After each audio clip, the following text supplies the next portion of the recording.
আরে হাত করতে পারো না?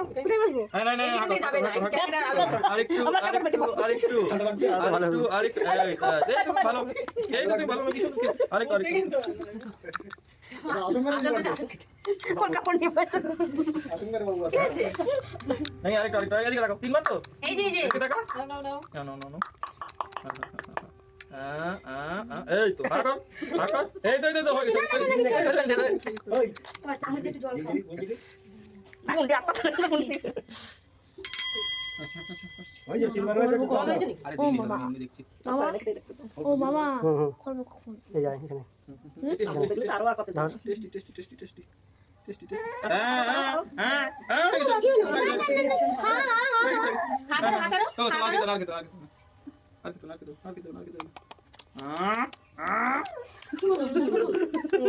চলো আগে দাও চলো অনেক খেয়ে ফেলে অনেক খেয়ে ফেলে 2 দিন খেতে হবে না কিছু চলো চলো চলো চলো চলো